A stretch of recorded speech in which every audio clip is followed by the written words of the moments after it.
It's a bright, beautiful day here in Enterprise Television, and you are welcome to Enterprise Morning. I am Kende Boduri. And I am Henry Igwebike.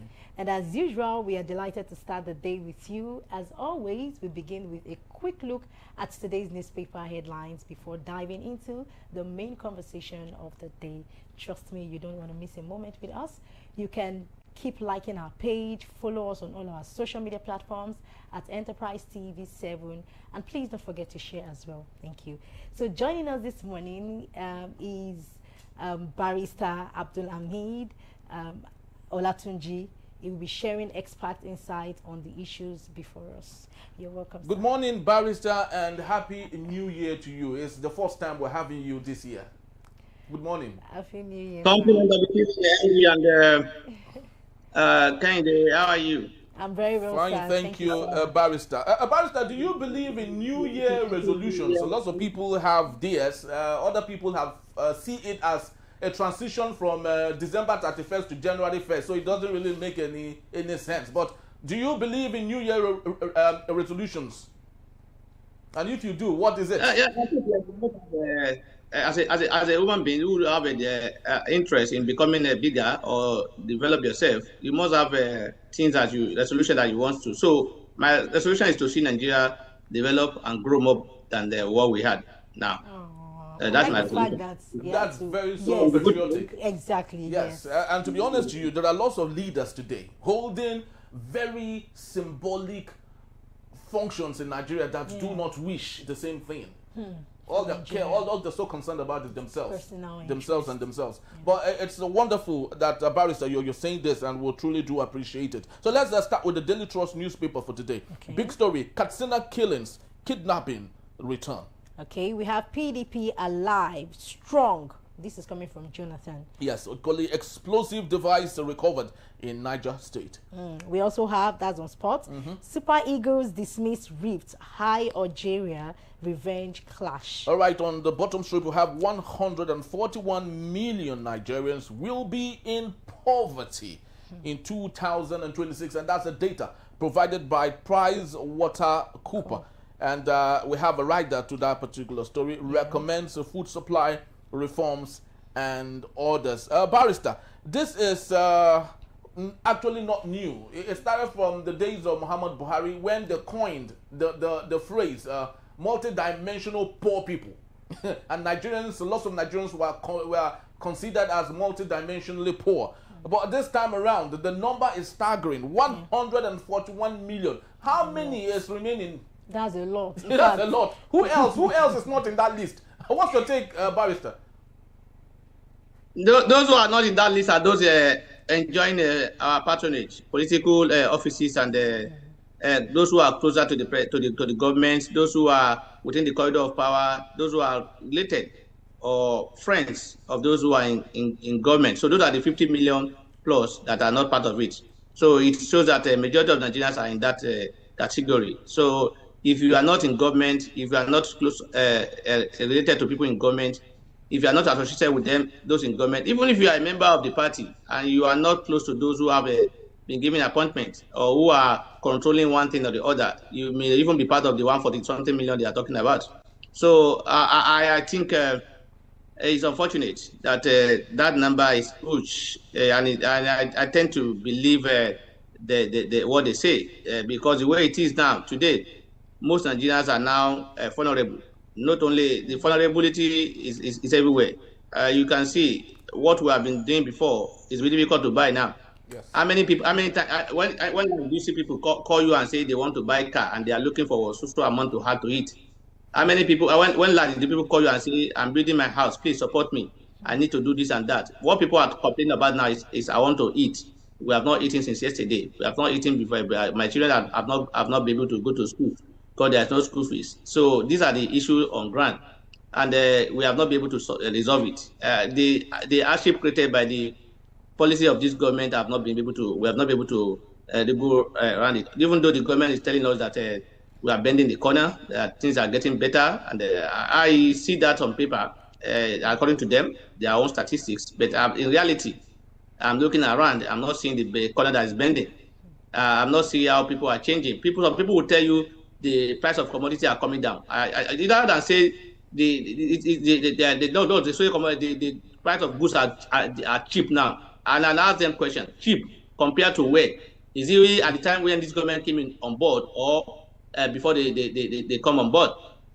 You see, the point is that the policy created by the government, particularly the subsidy is gone policy, which has escalated so many of this hardship, is still there, and we have not been able to provide alternative or things that will ameliorate that suffering. The government did not, they put the horse before the cart. What we're supposed to have done is to lay the foundation and ensure the foundation is solid before introducing this kind of policy. And for me, I don't even think we need this kind of policy to say subsidy is gone, because I've always believed that subsidy is not our problem. The subsidy itself is not our problem. The application of the subsidy has been the problem. And rather than the government look at that, provide solution to that application that has been engulfed with corruption and lack of transparency or accountability, decide to say, look, we are going to impose more hardship on the citizens. There should be more, they should bear it. Where they are asking us to bear it, they are enjoying to their life to the fullest. That is the sad part of it. So for me, as far as I'm concerned, I want to agree with that report, bearing in mind the reality on grants, not what the government is telling me, because the government will come and say our GDP is rising, the inflation is now 20%, 30%, 55%. They will mention one figure or the other in terms of statistics. Statistics is not what we are going to chop. Statistics is not what will pay my people's house rents. Statistics is not what will pay people's children's school fees. Statistics is not what will take care of people at the hospital. Statistics is not what will give people employment. So you must that statistics must reflect in the life of the citizen. Until that happen, I will not believe that the government is doing more to eradicate that. Some people will also come and say, look, to show you that the government is doing enough.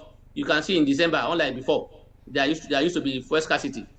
Those people forgot that before this year, there was no Dangote refinery.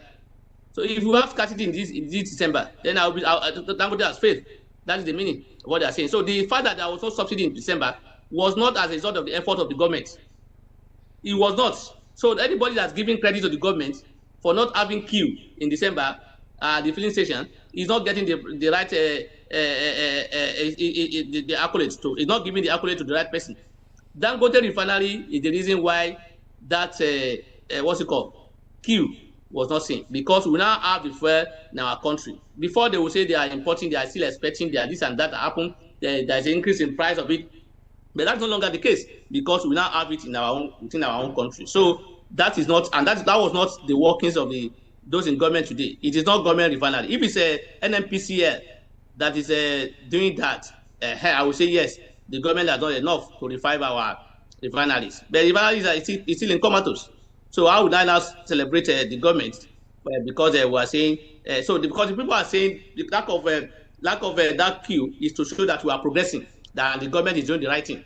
I'm telling them not to dream, because I have not seen what the government has done in that regard to ensure that that fuel is surplus. What happened is that we have Dangote refinery, who has come to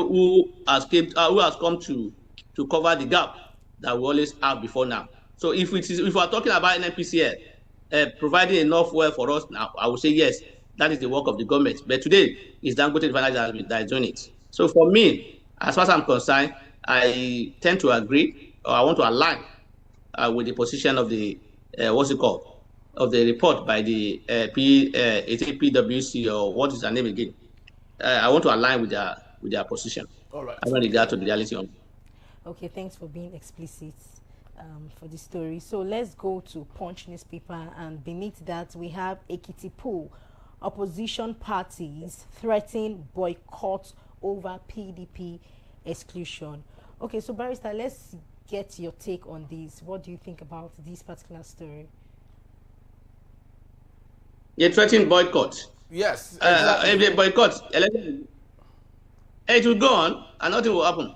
Election will be declared, and unfortunately, they will not even be able to challenge it. Because if you boycott, if you didn't participate in the election, you can't challenge it even at anywhere at the tribunal.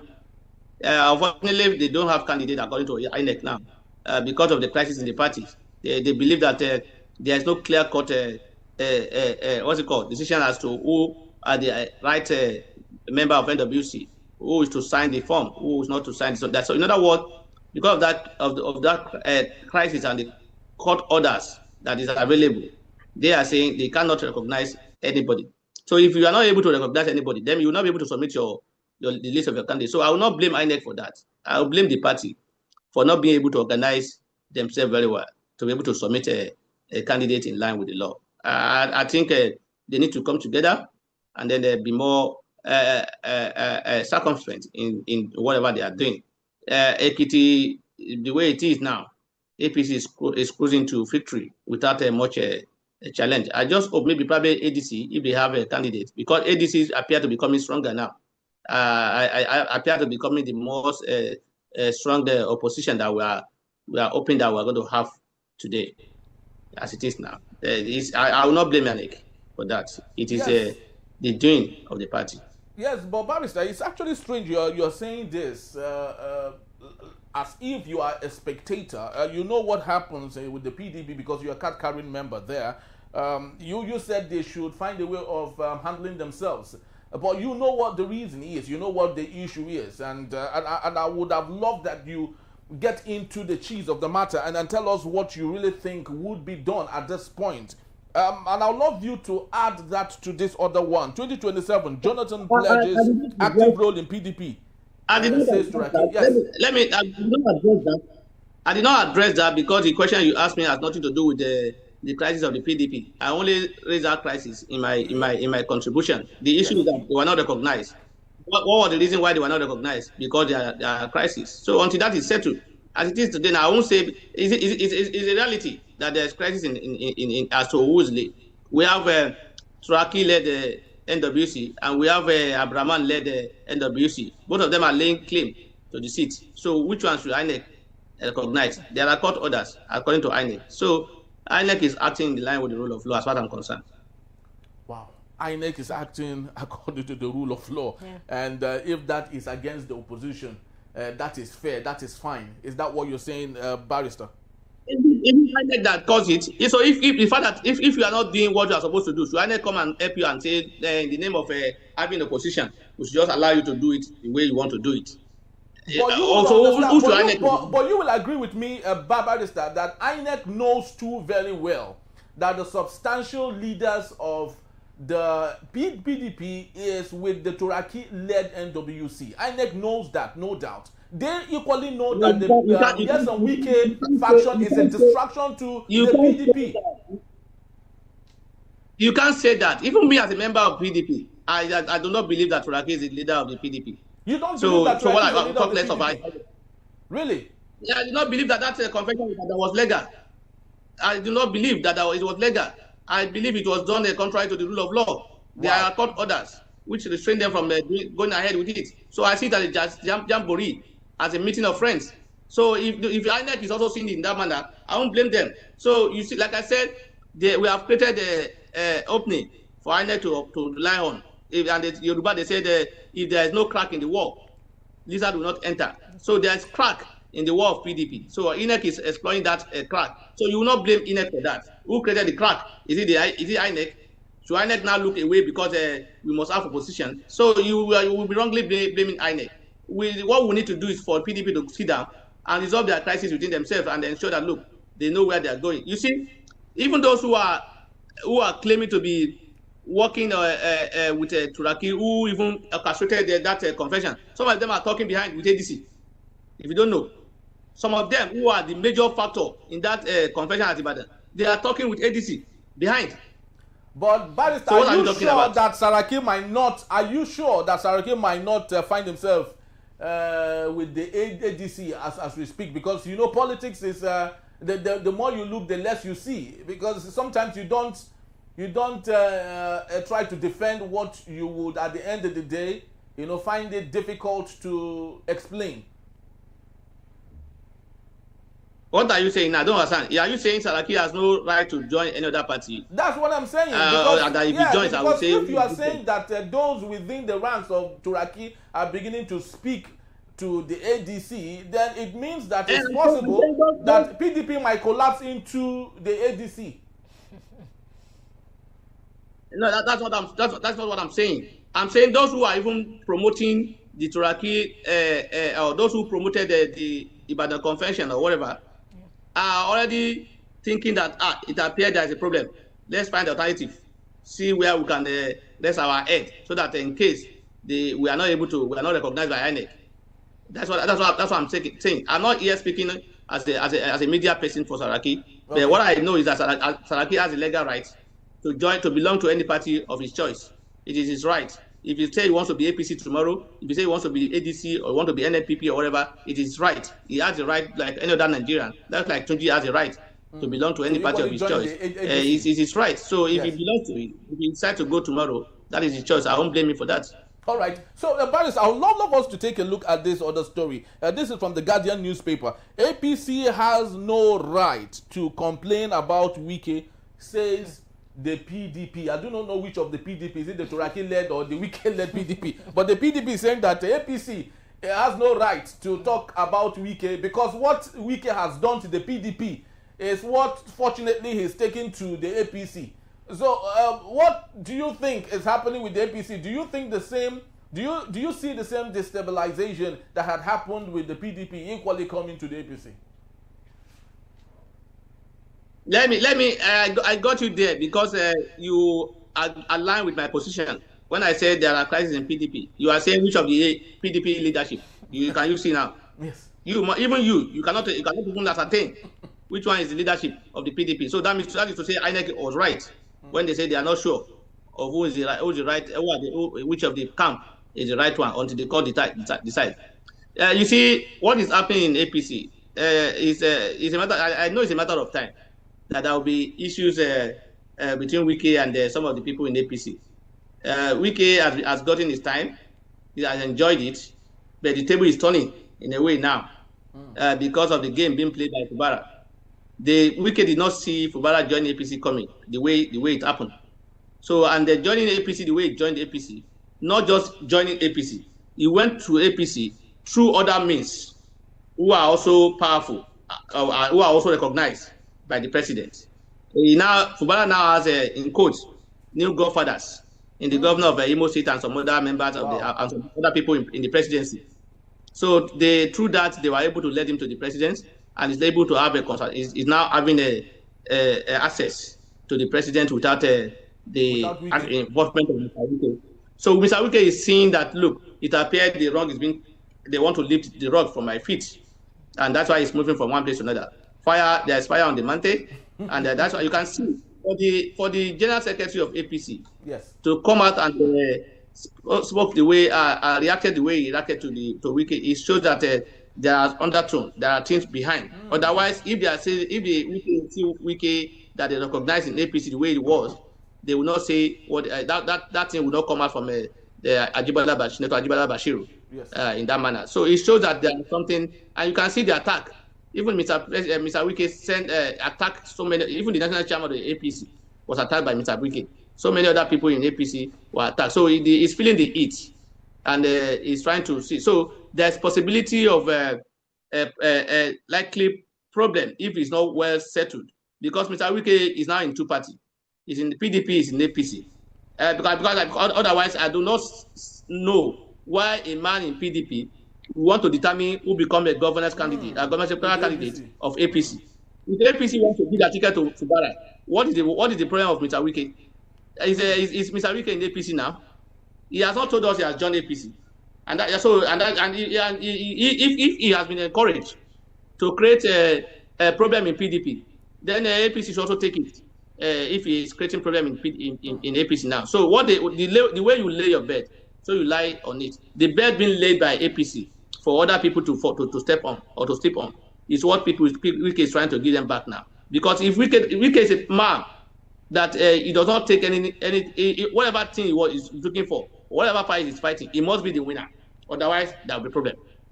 So he must be a winner. If he's not winning, he's not going to be the winner, then he won't take it. And that's why you see what you see in PDP. It's not, and people will come and say he was betrayed by people in PDP. I don't know how they betrayed him.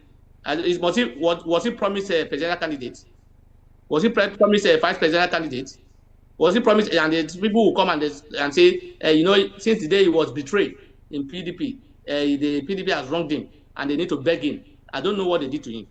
Well, what they did to him, Barrister, is during the primaries, in case we would love to have people know, what they did to him was during the primaries, he had already thought he would win, only for one of the candidates to drop and go on the way of Atiku Abubakar. So that's the betrayal. Is that an offense? Is that when you reach an agreement with somebody, barrister, you will agree with me as a barrister and as a learned person. When you have an agreement with someone, right, and the person goes behind you to do something that's opposite, don't you think that is a betrayal? If they have an agreement, Tambuwa will not contest. We'll have stepped down for him. And if he has an agreement, are you saying Tambuwa as a person has no right to decide what he wants to do? Is that agreement between the party? Was it not an individual agreement? The agreement between one member of the party between themselves, is that binding on the party? Could that be a problem of the party? That's an internal arrangement. That's what they call politics. If he was played by Wike and he was able to get it right, win, he would say he played it well. He would see himself as master strategist. So if he played it and they played it against him, he lost, and he was not seen it as an offense. He now turned the table and started talking about the turn of the South. The turn of the South, I did not say before contesting election. Before the election, he said whoever wins, he will support that person. He will support, yes. He did not say if a winner comes from the North, I will back out. He didn't say so. Until when he lost. He now begin to campaign and say it is the turn of the South. And that's they are being marginalized. And you people who are interested, who have sentiments, followed him, saying yes, he's right. He's right. The Northerners are marginalizing us, as if Northerners have been president for years, as if Jonathan was not there, as if out of the how many years we are really in democracy now. If you look at the number, South and North, the South have done more than the North. Before that time, you people are complaining about marginalization. Not as done. They done 10 years or so. I can't remember. 2 years for Yaradua. Yes. 8 years for Buhari. For himself. And even we are talking about this arrangement we're talking about. It's not constitutional thing. It's an arrangement. It's an internal arrangement between people. So if just to say we are ignoring this arrangement, we are going different way. How is that offense against the country? How is that an offense against the constitution? How is that an offense against an individual?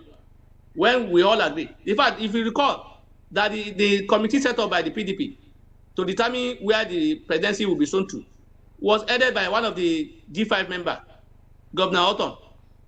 And what did he say? He said he should be thrown open. The same person now turned back and said that was marginalization. So and you people do not see the game in that one, and you are backing the Wike because he said it's the South. It's the South. You people are thinking Obi will win election at that time. So for me, I think I do not believe that he was wrong in any way. It was politics, and it was the policy was played better than him. Tambuwa has the right to join anybody he wants to join. He has the right to contest. He has the right to step down for anybody he wants to step down for.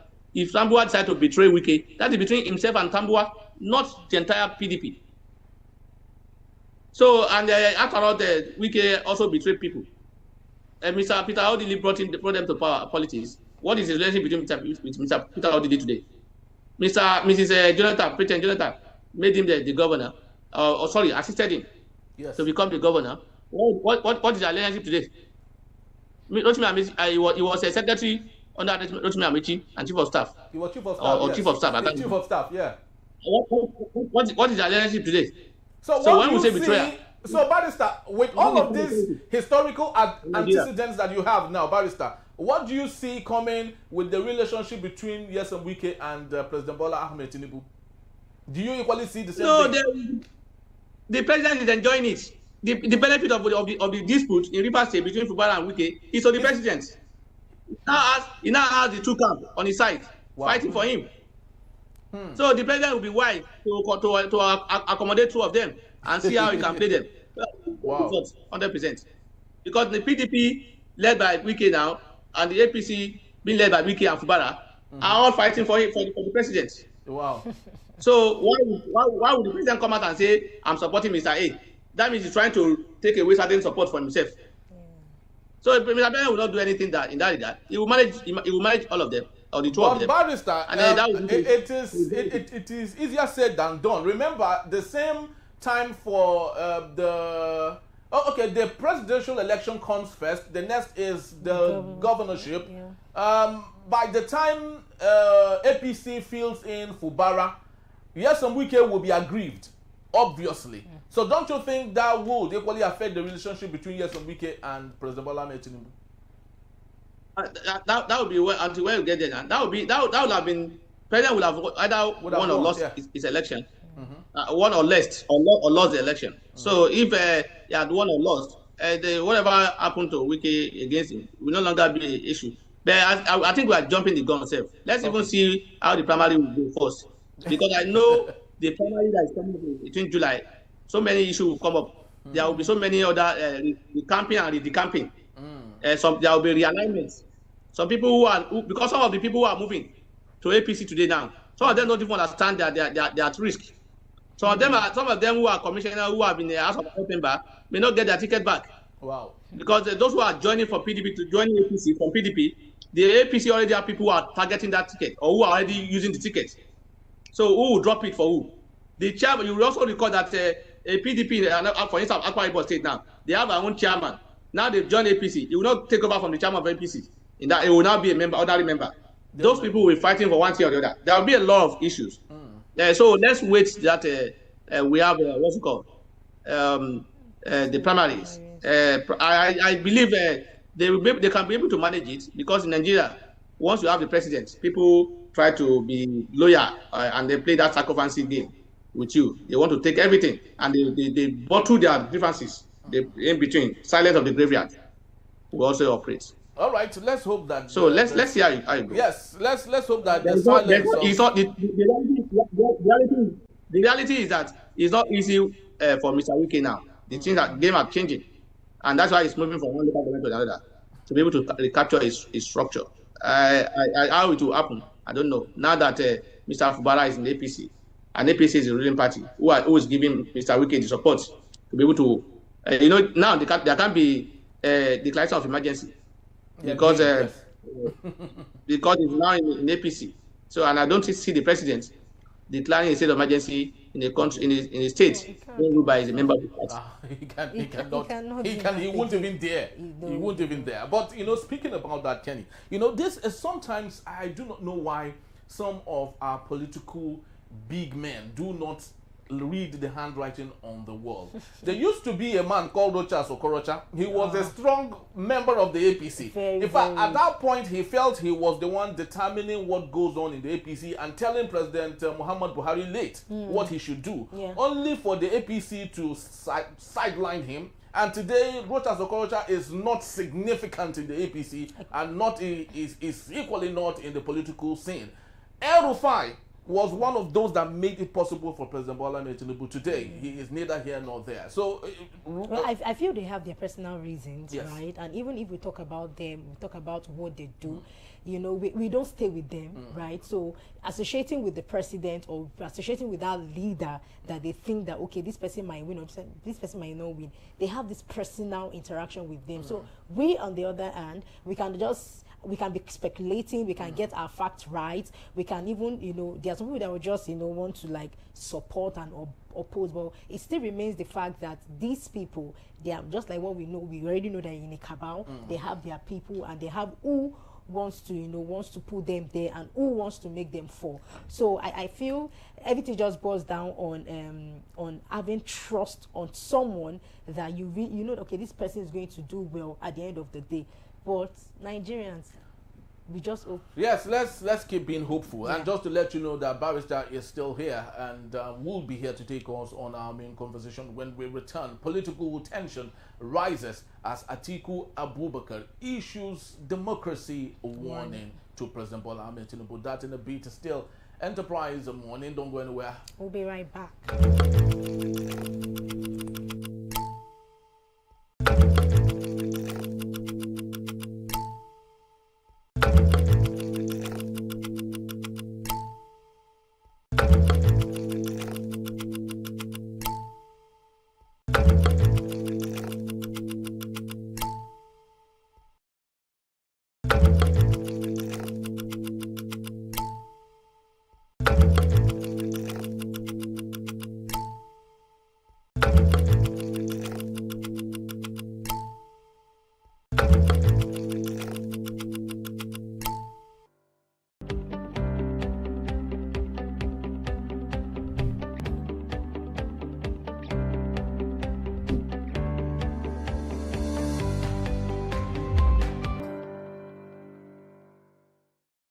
Thank you so very much for being back. And if you just joined us, this is still Enterprise Morning, reaching you from Enterprise Television.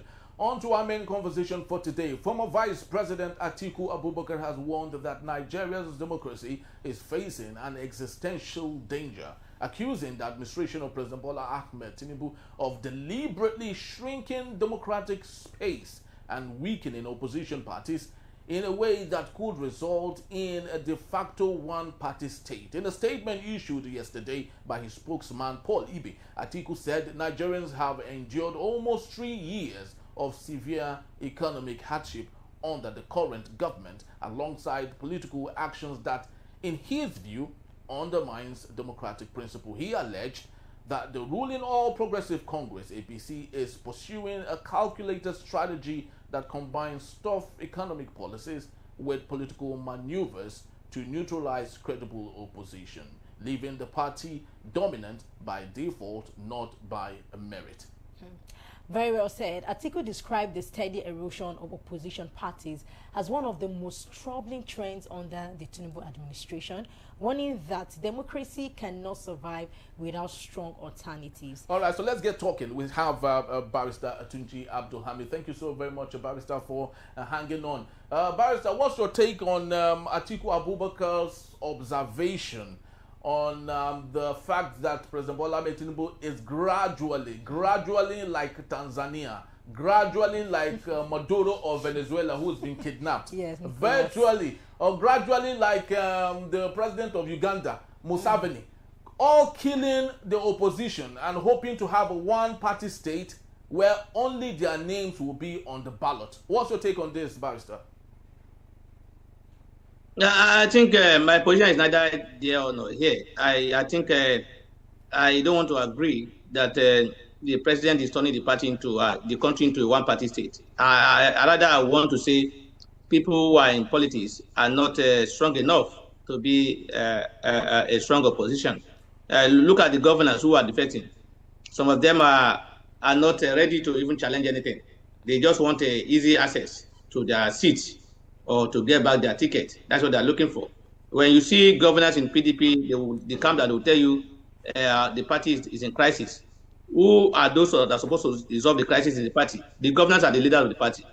And the same governors will be the one running away. It's like a father saying there's fire in my house, and he now left the house for the children. He said, I can no longer stay because there's fire. You find a way around it between yourself. Let me go and fight, succumb elsewhere. So you see, that's not to take away the fact that, look, there are certain things that have been done, like that is intimidating, allegedly, those in opposition. Because you see, by the time election is nearing, you see EFCC being active, particularly against people who are not alliance with the president. They may even be in the same party with the president. They can be seen as people who are not on the same page with the president. You see them go after them and say they have a claim of they have an allegation of crime against them. They are investigating one thing or the other. Yeah, those are part of the strategies that are being used to capture or recapture people and to even keep people silent. That does not mean that if you have any skeleton in your cupboard, they should not look into it. But sometimes it's been done in a way that you suspect that this politics.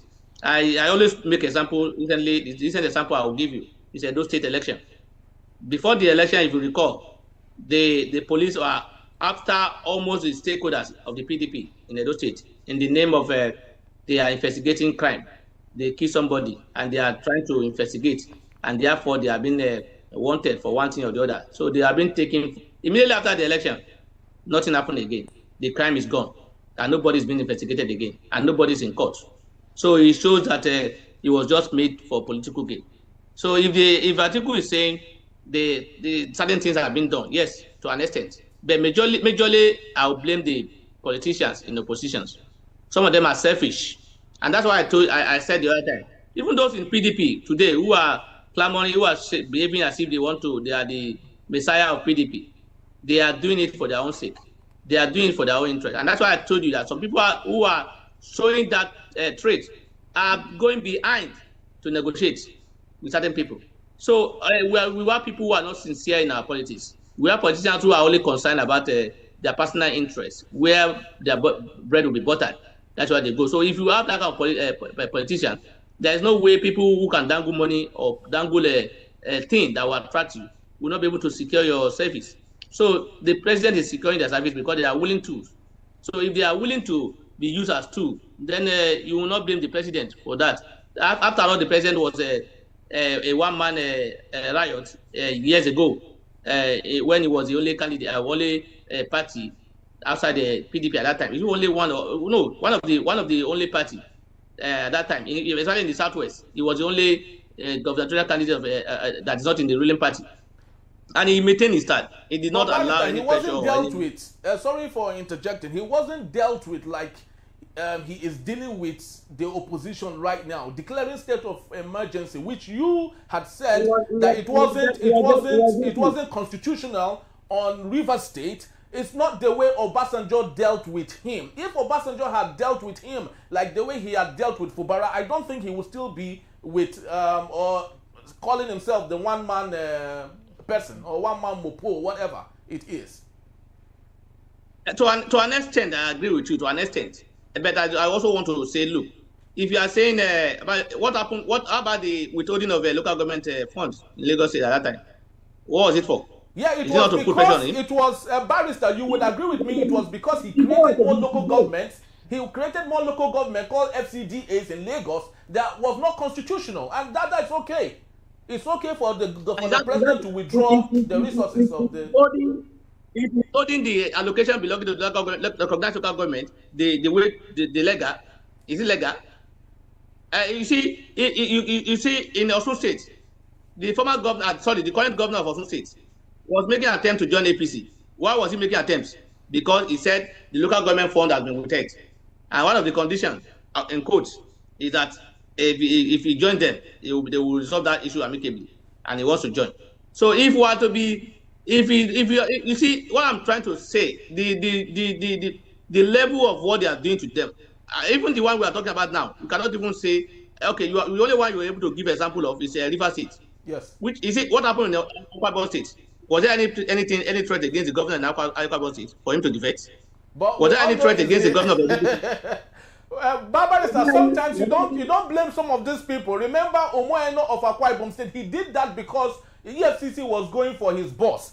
Delta State, the same thing. Oborowori went to the APC because EFCC was after Okowa. So these are some of the reasons, and that's why Atiku Abubakar is saying that the president is deliberately choking the opposition so he can have a one-party state. I don't believe so. I don't believe so. If you know you have not done anything wrong, or your hands are not soiled, if they are going after you, you go and attend to them and you leave. Ayofayose was invited when he was after he left governor. Where is him today? Even though when Buhari was in power, he challenged Buhari several times, and then what happened thereafter? Nothing happened. So if you know you have if you have people who can withstand pressure, what I'm saying is that we have people in position of authority today who cannot withstand any pressure, and that is so because most of them got into that position without struggling for it. Majority of them did not struggle for it, just like Asiwaju and Co. struggle for it. They were given on the platter of gold. Majority of them, they were unpicked by godfathers, and therefore they do not understand that. In fact, you see, we have people who are not strong. That's what I'm saying. Look at Kano State now. What is the issue in Kano State?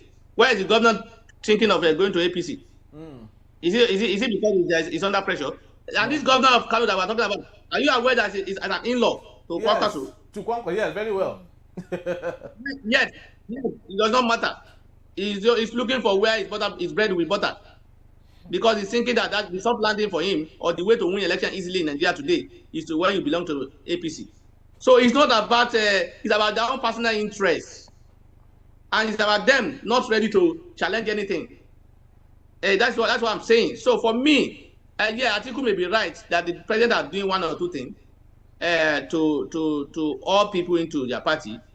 But like I said, if they are also strong and they are ready to challenge, just like other people are doing, at least El-Rufai, even though it was because he was removed as a minister, probably today he will not be saying what he's saying. Some of them stood their ground and said, look, this is where we are going to belong. And we're not going there. No matter what pressure you are going to give us, put us pressure. But some of them are not that strong. They are not even ready to even face any challenge at all. They want to align, and that's what you see. So for me, we are not practicing democracy in Nigeria, and that's what that is the essence of what I've been saying. It's not about democracy; it's about personal interests. Political party in Nigeria is a special vehicle purpose that people are being used to get to where they are going to, and that's why you see them move from one party to another. It's just to look for where the vehicle that will be on board, that will be moving fast. You know what they call sole? When you want to travel, when you go to garage, you know you want to wait for. But when you go to along express and you wait, that one there is no need for you for it. You won't wait for, say, we are looking for more passengers. As it picks you, you go. So that's what they are looking for. They are looking for express, the one that will take them to the destination fast. That's so. It's because there is no political ideology. There's no political ideology. It's not about it's about where their butter will be bred, where things will be easy for them, where they'll be able to achieve their objective and interest. And that's why you see a governor will just move one day. A governor in Rivers State, and some of them they believe that they've done something wrong, and thinking that whenever I leave this office, I may be arrested or I may be taken to court. So to avoid those kind of things, they want to align with the ruling party so that they will be safe. That is what they are trying to do. It is not. I will not blame that on presidents. Why did you soil your hand? Why did you have bad record? If you want to be clean. So if you want to fight, if you want to be in an opposition and you want to fight the ruling government, you must be clean. You must ensure that you don't have anything that, but unfortunately in Nigeria, it's very difficult to see any politician in Nigeria that does not have any bad record that can be used against him whenever anything is to happen. So for me, it's because we have people who are not playing the game the way it's been played, and that's why they are being used or they are being forced to, in quotes, to join the ruling party. They are being forced, and it's also in line with their interest, because their interest is to win elections somewhere or to get appointments, and they think that when they belong to this category, they may likely achieve that objectives, and that's why they are doing that. So I will not totally blame the president for that. I'm not exonerating the president or the APC. I'm saying if I'm to rate it, I would say the opposition party of people are 70%. I will give the APC and the president 30% of the influence in that regard. You see, whether we have everybody going to APC, that does not guarantee winning election. If we look at what happened in the past, at the time the President Jonathan lost election, PDP has the largest governor. They have about 27 or so, I can't remember, there, and he lost election. So if election is about having more governor, then it's not about people. Then we are not running anything democracy. Like I said, it's even so. If you are not, if you are afraid that once you have governor on your side, you have won election. That means we are saying the governors are the one doing all the voting. They are the one. Their vote carries more than 1 vote. Or yes, I believe they carry more than 1 vote, because apart from their own vote, they can also influence other people to vote on their where they want to go. And because we have a country where we have psychophants, people who are looking for opportunity, people who are looking for position, they want to align and say it's better to be here than go to where you are not certain as to what will happen. That is what we are seeing today. Okay. And you will see more of this. You will see more of this kind of statements, because we are now fully in the election period. If you take it or leave it, if you don't know, by July, party must do their primary. It must start. The primary must. So July is very, very, very close by. It may be like 6 months or 5 months now, but it's very close by. And for you must plan. You must run around. People are moving now, trying to ensure that things are done the way it should be done. And that's how you see Mr. Wike going from one local government to the other. But then again, how do economic hardship and political strategy intersect in this narrative? Just like the narrative we read. How does what? Okay, I said, how do economic hardship and political strategy, intersect with this narrative we just read? No, political, the economic hardship can only work against the ruling party. If the economy is not better, that could be a ground for people to say, look, we are not better. We cannot continue with this kind of game. But apart from that, one being there, you must also be strategic in politics. You see, the opposition that we have today, they are not speaking with one force. Everybody is speaking as me. Look at ADC now. I'm not saying there's anything wrong. There's nothing wrong in having 5 candidates who wants to contest for president. There's nothing wrong in it. But all of them are going with the mindset of, if it's not me, if it's not me. I listened to Mr. Tommy, and I was disappointed. He already said it. He said if Obi is not winning, it will not win the ADC election. He's no longer interested. So that is the mindset, that it must be one candidate. So once that candidate does not emerge, then everything will scatter. Then we'll go back to square one. So there must be synergy. There must be alliance within. There must be that sincerity, and they say, look, we are ready to support ourselves. Whatever happens, whoever wins, we are all in it together, and then we must work it together. But as long as that mindset of it must be me, then they won't get it right. And that is strategy that they may not be getting right. If everybody is talking about me, the hardship on grant is enough grant for them to campaign against the current administration to say, look, things are not better. We are getting more tense in terms of poverty and hardship. So people, and that's why they always talk about it's about people against APC, not about any opposition party. So, but I doubt if people will exploit that. People we have in Nigeria today, even though they may be hungry, on the day of election, they will only be interested in who can give them a few change that will not last them for 1 hour. And even those who will not even collect money, may not even come out to vote. They will tell you, my vote will not count. Some of them will not be interested. And that's why you will see us have, we are told we have about 80 million registered voters, and you will see less than 30 million voting in the election. So how do you know, why would they not be able to manipulate? Because we have about 50 million that are not voted. So manipulation is possible because people are not participating. So as long as we are not participating, that means we are not getting our political strategy right. So anybody who wants development in the country through politics must be involved in that, must be participating in it. And so that if you think there's hardship on the land, then you want to control that hardship, or you want to change the government on the land, and then you must participate in it. As long as we're not participating, we will remain where we are, and it will continue the way we are. Very so unfortunate. Just like you did say, Barrister, people are hungry, but they are not angry. Yes, because if they are angry, then there will be a change. But Barrister, my last question. Given the way our president plays politics better than governance, do you think, according to you, if there is a consensus with the ADC, is it possible that the ADC might clinch the ticket come 2027 if there is free and fair election in Nigeria? Take it or leave. There cannot be consensus. There cannot be. Even for me, consensus will create a disharmony within people. Let everybody come to the field and sort it out. Then they will see whether or not they've lost. But by the time you say you are begging people step down, some people will step down, but it's not their wish to step down, and that will give them that whatever. So there cannot be. When APC came on board, the election that produced Buhari was not about consensus. Now there are about 3 or 4 people contested, and he emerged, and they supported him to an extent. And I remember Atiku was part of it, and I remember he supported him. In fact, the Govt that you see with Buhari used to be Atiku's spokesperson before that primary.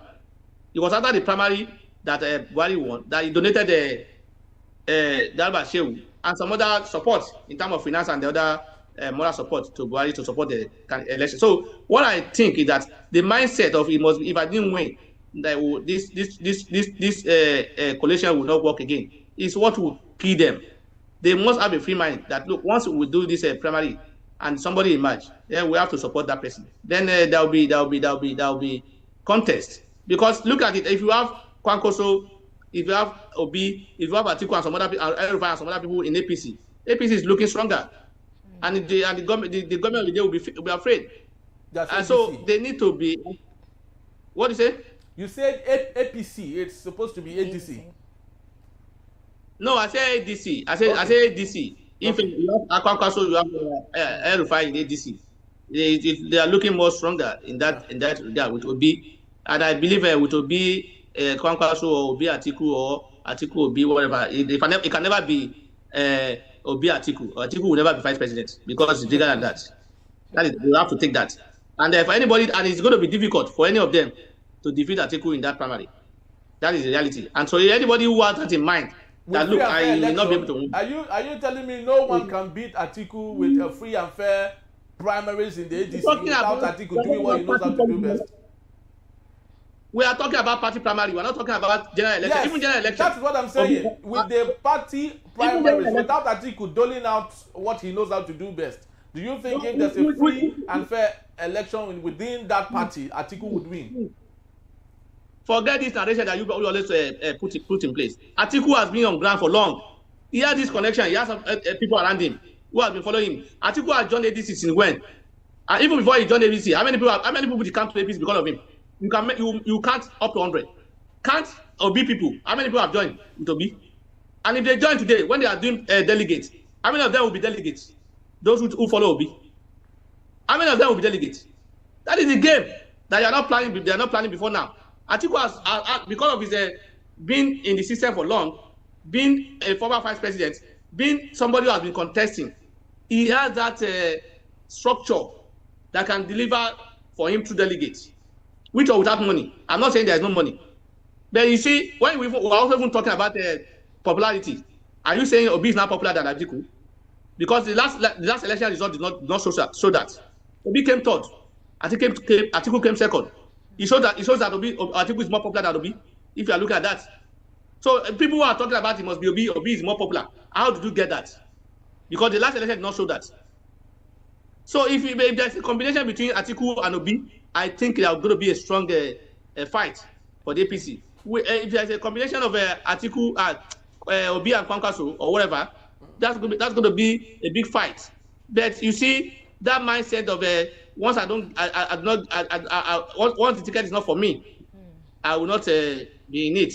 Will destroy everything. They must go with free mind and say, look, whoever emerges as the candidate, we are all going to rally around that person. But with that mindset that I see from people, especially from people who are talking now, saying once I'm not giving tickets, that's over. Or once a particular person is not giving tickets, I'll cut me out. Then there's a defeat already in that. All right, we truly do hope that things will get better. Sometimes I just sincerely wish that our politicians will start behaving like the politicians of the First Republic, the Nnamdi Azikiwes, the Ahmadu Bellos, the Saudanas, the Obafemi Awolowos, the Akintolas, the Michael Okparas. I just hope that they would get back to that place where there was this unity. Someone would gladly step down for another person, right? Nnamdi Azikiwe was actually supposed to be the premier, but he stepped down and said, "Let me be the president while you become the prime minister." So this is how politics should be played. But we do not. They know the truth. You were saying something. I don't agree with you. Why was there a fight between Awolowo and Akintola? If you are talking about the past leaders, they are also doing the same thing at that time. Really? It may not be as clear as this. They are also doing the same thing. Most time when they contest election, it's either Azikiwe, Awolowo, and who again? They are always contesting against themselves. I've not seen one of them say, I know Awolowo is good, let him go, let me step down. I've not seen Awolowo say Azikiwe is good, let me step down. It's always like that too. And people sometimes when we say somebody is good, have you tested them? Has Obi been tested? Has Kwankwaso been tested? Because me, like I said, I am not going to rely on statement. Statement is different from action. When you get there, you now be giving us excuses. I didn't know it was like this. This president, when he was coming in, he showed us that he has all the solution in his hands. What are we seeing today? Soludo, in the when he was coming for the first time, what did he say? Solution. Have you seen the solution today? He said he will turn Anambra to Dubai. And Anambra today, common Abia State is better than Anambra now as we speak. We are being unfair to Atiku. Whatever we say, why is Atiku contesting? Why must he not step down? Step down as what? Step down and become godfather. And you people, and he will come and say, I'm the godfather. I sponsor you, I supported you, I want this, I want that. What you people will still say Atiku is domineering. Why is he controlling him? Why is he the one? And you want to spend his money. You want to spend his money to support somebody. And that person will win. He will not be asking for this. You people will not be saying, why is he asking for it? How many people are doing things because of Nigeria in this country, particularly in politics? They just are doing it for their own interest. They have where they are going to, and they want to get there. Even Obi, what he's doing today is not because of you and I. It's because of himself. He wants to be president. That's all. So we have to be sincere with ourselves. So for me, until that mindset of it must be me, it must be Atiku, it must be Obi, it must be Kankaso, until that mindset is taken away, we won't get it right. Because I've seen people, particularly from a certain part of the country, they are saying once Atiku get that ticket of ADC, they will not support Obi again. So that kind of mindset will not take us anywhere. So if you are blaming Atiku, you should blame yourself too. They are also selfish. All right. Okay, so we will have to leave it at this point. It's still very fresh and a developing story.